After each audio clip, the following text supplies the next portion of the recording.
In Indian scientist को जानते हो? ब्लैक होल की कहानी इनसे शुरू होती है, सुब्रमण्यम चंद्रशेखर। लेकिन अपने नोबेल प्राइज विनिंग आइडिया को जब इन्होंने शेयर किया बाकी दुनिया के साथ, तो इनके साथ कुछ ऐसा हुआ। हमारे साथ होता तो हम साइंस स्ट्रीम को ही छोड़ देते। देखो, इनके समय के साइंटिस्ट सोचते थे कि सूरज जितने बड़े स्टार्स जब भी उनकी डेथ होती है तो वो कन्वर्ट हो जाते हैं व्हाइट ड्वार्फ में। बड़े डेंस होते हैं स्टार्स, लेकिन पूरी तरह से खत्म क्यों नहीं हो जाते? ये एक ओपन क्वेश्चन था। साधारण भाषा में एक ट्रेन के अंदर अगर बहुत सारे लोगों को घुसना है तो धक्का मुक्की होगी। वैसे ही धक्का मुक्की एक स्टार के अंदर भी होती है। इलेक्ट्रॉन्स इधर उधर भागना स्टार्ट कर देते हैं, क्योंकि according to quantum mechanics electron एक दूसरे के ऊपर नहीं गिर सकते हैं। और वही एक बाहर की तरफ प्रेशर प्रोड्यूस करता है जो अंदर लगने वाली ग्रेविटी को काउंटर करता है, जिसकी वजह से स्टार कंप्लीटली डिस्ट्रॉय नहीं होता। और वही एंट्री होती है इनकी।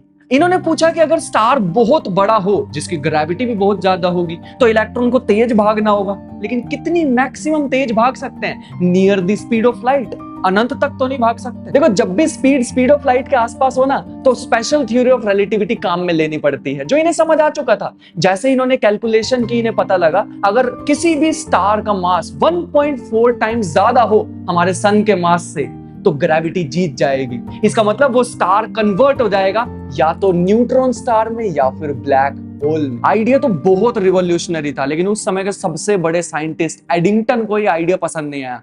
हरी साइंटिस्ट की कम्युनिटी में उन्होंने आइडिया को रिजेक्ट कर दिया, जिसकी वजह से सुब्रमण्यम जी को इस आइडिया पे रिसर्च करनी छोड़नी पड़ी। लेकिन एग्जैक्ट 50 साल बाद उन्हें इसी सेम आइडिया के लिए मिला नोबेल प्राइज। सच को दबाया जा सकता है, हमेशा के लिए नहीं। ये सीखा इस स्टोरी से मैंने।